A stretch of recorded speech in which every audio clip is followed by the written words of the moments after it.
Hi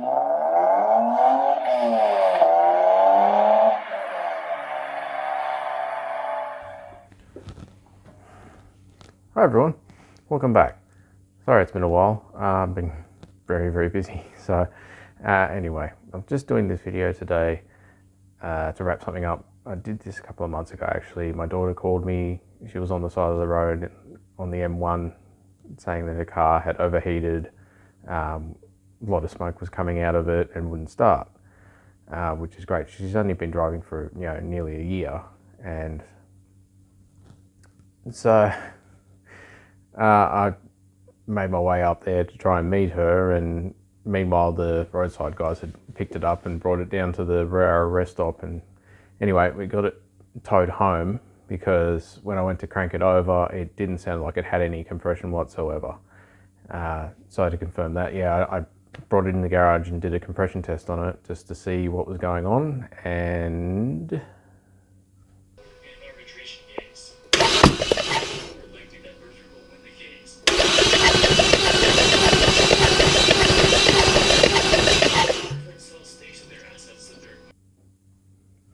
yeah, not good. No compression at all, and the cylinders were full of water, and it looked like water had gotten into the oil as well. So classic head gasket failure.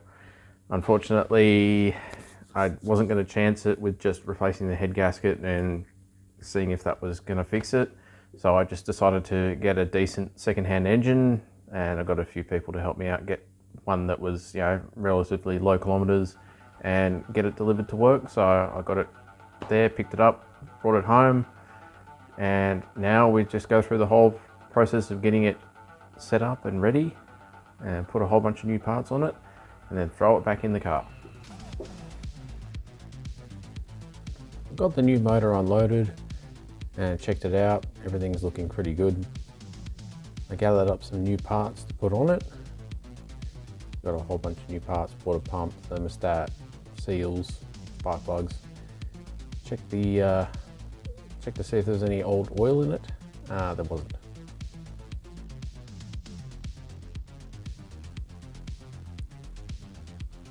So put the sump plug in and make sure that's nice and tight.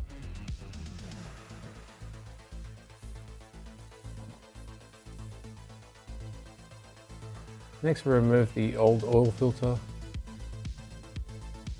I just want to see if there's any metal particles or any crap in the old oil. But everything looks nice and clean. Looks like it was well maintained, so that's a good sign.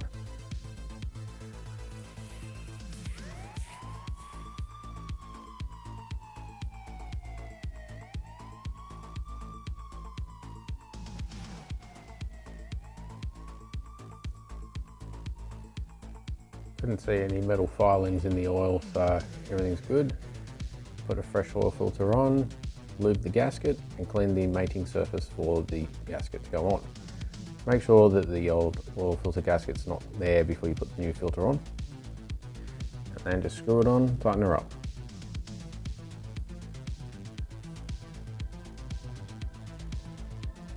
Hand tight's just fine.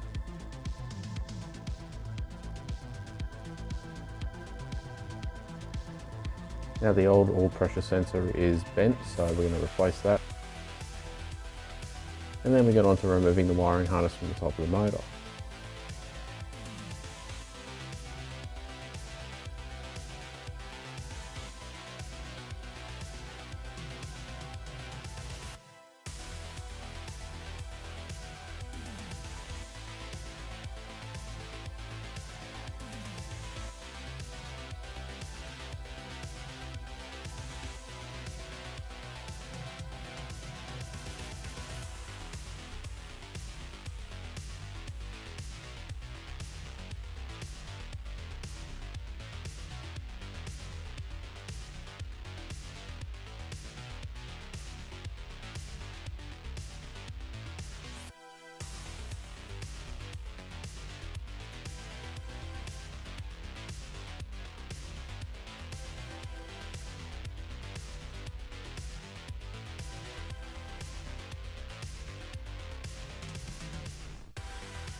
Take out the coil packs.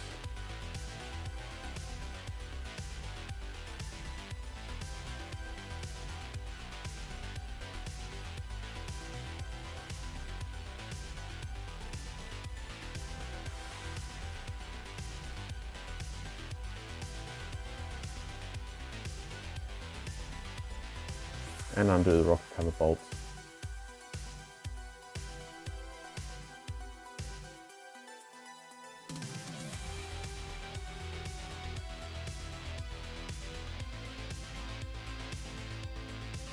And pull the rocker cover off.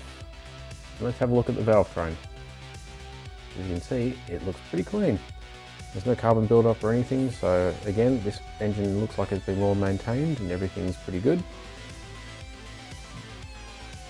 We'll just put some oil in the top of the motor.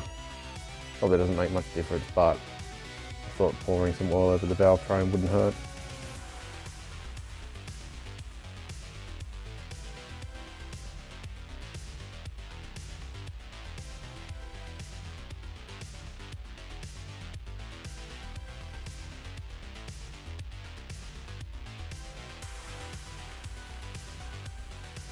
And then we just pour the rest down into the sump and over the timing gears. Make sure everything's nice and lubed up before we get it started. Then we hand prime it. We spin the motor over and just see if the oil fills up the oil filter, and then primes up to the top. And then once I can see that the oil's priming up to the top and going through the lifters, then we take the rocker cover and clean it off.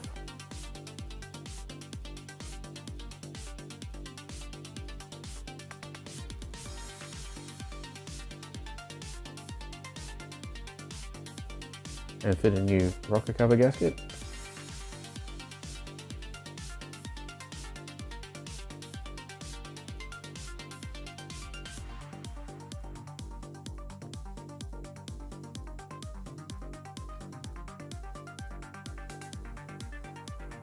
And then put the rocker cover back on and work around and tighten up all the bolts again.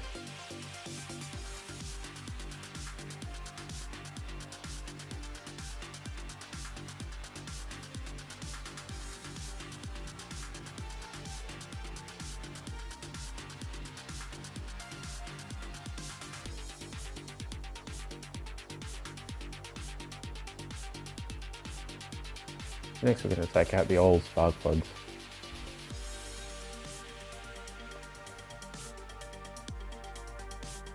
And just rip them out. Chuck them on the ground, who cares?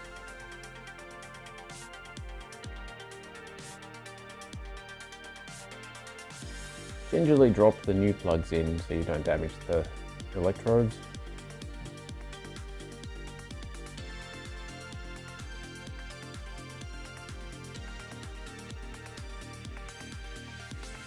And then tighten them back up again.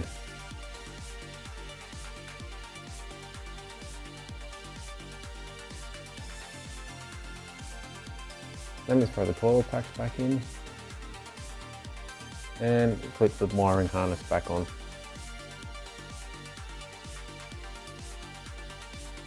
Just working around the engine, making sure I don't miss any plugs or any connectors, and then any hoses that I needed to remove to get the rocker cover off.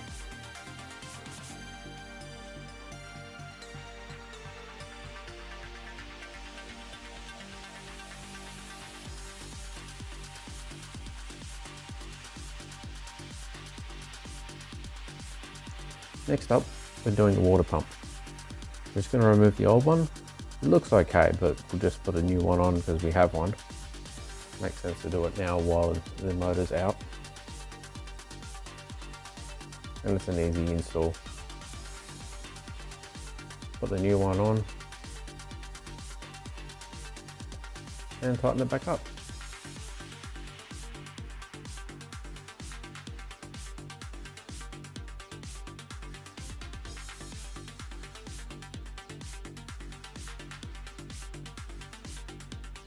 Now we bring the car in and start removing parts. Then we remove the airbox and ECU and the battery. We're just going to start stripping everything off, undo the radiator hoses.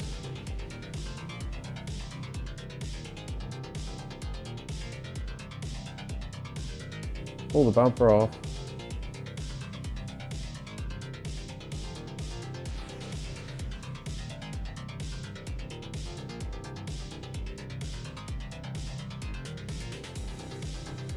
And disconnect the lower radiator and transmission hoses.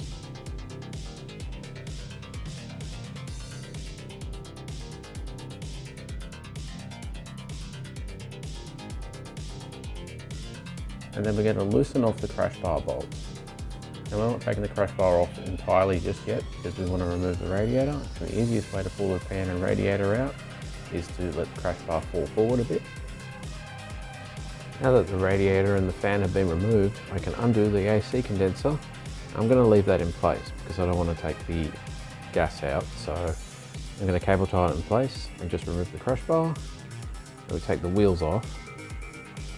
Now we've got to undo the lower ball joints and drop the arm. And then we undo the steering arm and drop that out. And then we just pull the axle out and pop it to one side. Repeat the process on the passenger side. This one put up a fight, so we had to use a bit of fire to get it out. But eventually we got there, put it out.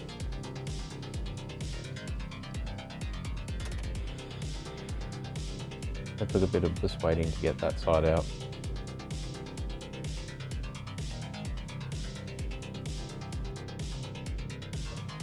Next we popped the driver's side CV shaft out.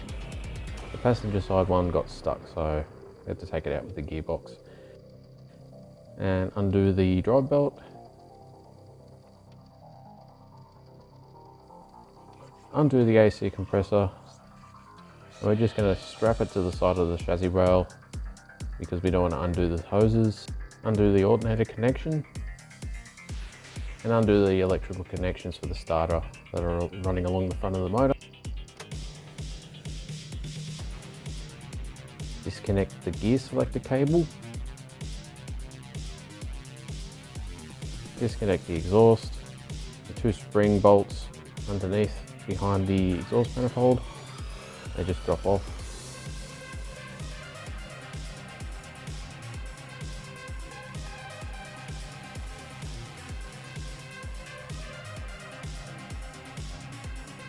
And now we undo the lower engine mount bolts and pop that out.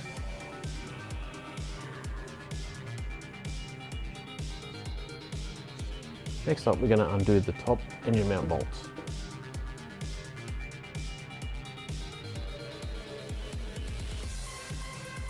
And pull the motor out. As you can see, the CV shaft for the passenger side is still stuck on. I got that out as soon as I got the motor out of the car.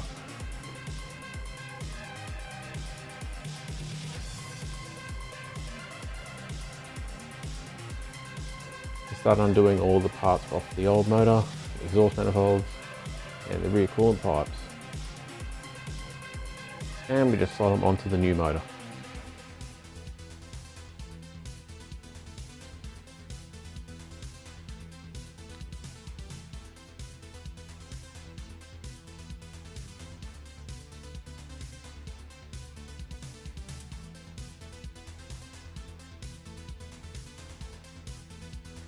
First up, we take the starter motor out.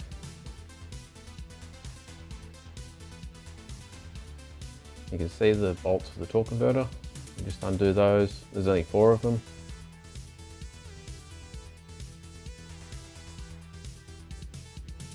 Next, we remove the gearbox. I removed the flex plate and the sandwich plate from the old motor because the flex plate and sandwich plate on the new motor were a bit bent. So I thought it's probably best to swap them over.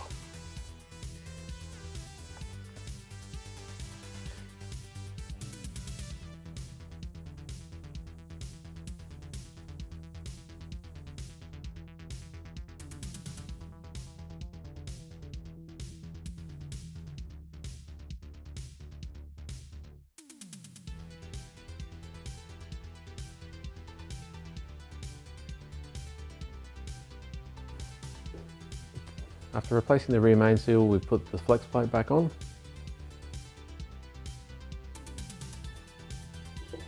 And then we install the transmission, and this was a bitch to line up, I'll be honest. Whoever decided to put studs on the torque converter, what a cunt.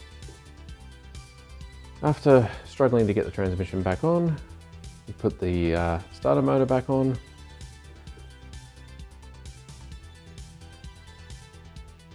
And then we reinstall the engine and transmission back in the car.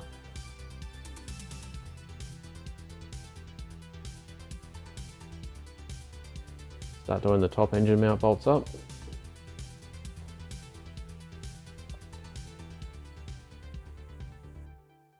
And reinstall the drive shafts, which was a lot easier to get them back in than it was to get them out.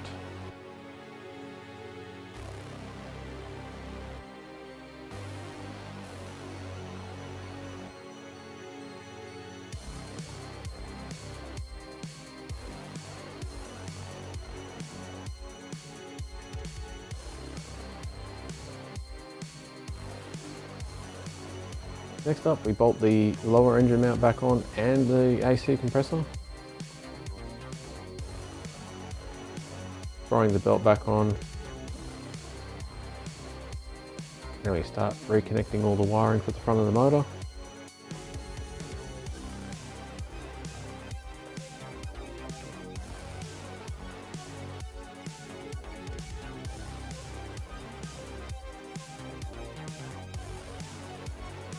Next, we reinstall the crash bar and the radiator support.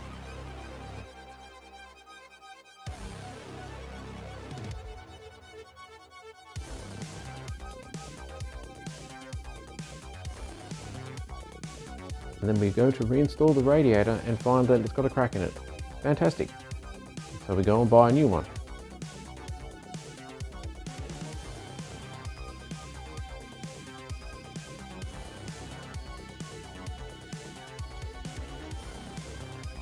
Next, we drop the fan and radiator assembly back in.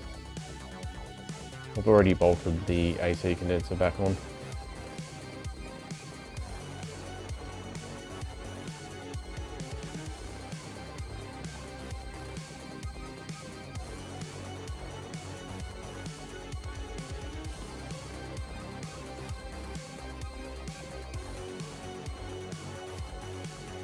And I noticed that the heater hose connectors for the heater core were actually broken, so we needed to change those as well. As you can see, the lower one broke off, so needed to get new ones. Now you can tell by the brown color that they were already pretty degraded. And I saw some replacements genuine from Mazda.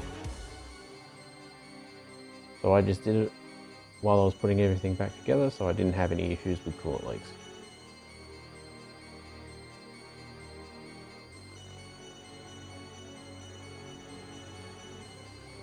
Now we just top off the oil.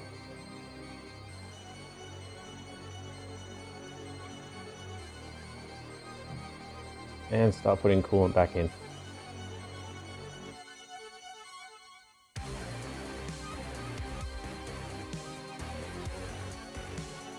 And now for the moment of truth. Let's see if she starts.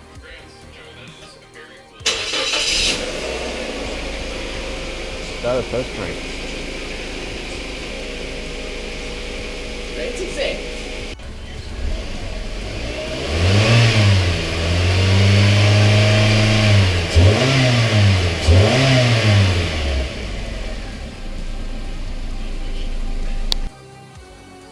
Now we're just starting to bleed the cooling system up, and I'm just checking the system for any leaks.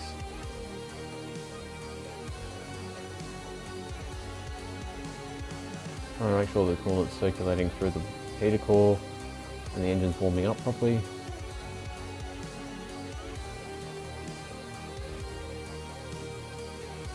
So I've set it to heat so I can make sure that there's hot air blowing through the heater core, which means that the coolant's circulating through the entire cooling system and there's no airlock.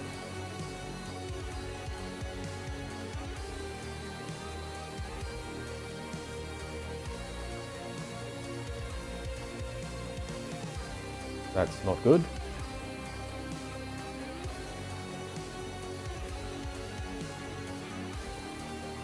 There is an airlock in there somewhere, so we're just waiting for it to settle a bit. I ended up changing the funnel for an old Coke bottle. These work pretty well, but you just got to wrap a little bit of electrical tape around the end so it actually fits into the radiator cap hole properly without leaking out. Bleed for a little bit longer. Oop, no more air.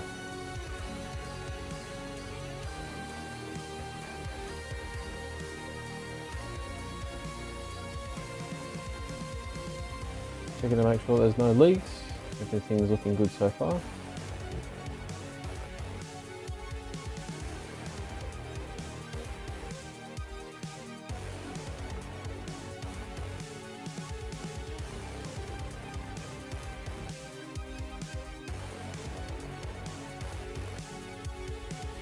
And once I'm satisfied that there's no leaks or any problems, I'll take it outside and give it a good degrease and a wash.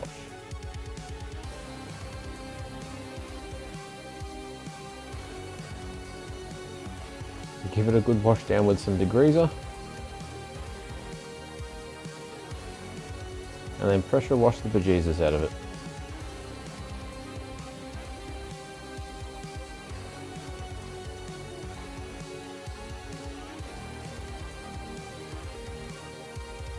And after a quick test drive, brought it back in to start reassembling it. Starting with the headlights and putting the bumper back on.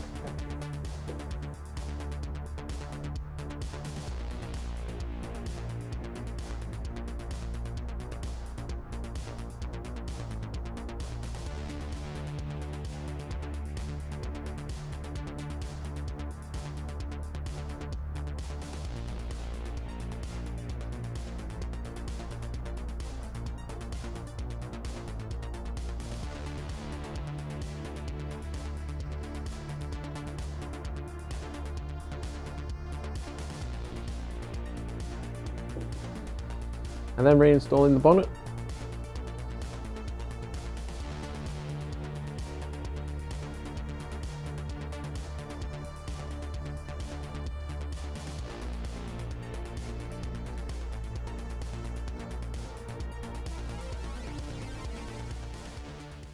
And with that, you're done. So anyway, now that the car's running and everything's working properly again, it's due for a service, so it's taken me that long to actually get this video done, put together and edited. And I'm going to have to do its first oil change on its new motor and check it over and see how it's going. And as for the old motor, so you can see under the deck for the head there, there was a lot of oil discharge and it was flowing all over the exhaust. And I don't know if it's even worth trying to repair this. I mean, we've already got 2 cars with working engines and I'm not too sure whether I'll even be bothered, but it's worth having a look. I think maybe doing an autopsy on it just to see how bad it was. And if it's savable, then maybe I can do something with it. I may just take it to the metal recyclers and get rid of it. Honestly, it's just taking up space at this point. So anyway, I've got a few more things planned and I just wanted to get this video done and out. It's a little bit rushed, but I tried to get this done as quickly as possible. I've got a few more things in the pipeline. You may have seen a few little Easter eggs here and there if you were paying attention. But yeah, look, I've got a few things that I want to do and I'm quite excited to get to them, but I just need to find some more time to do that. But hopefully I'll get something together for you guys soon.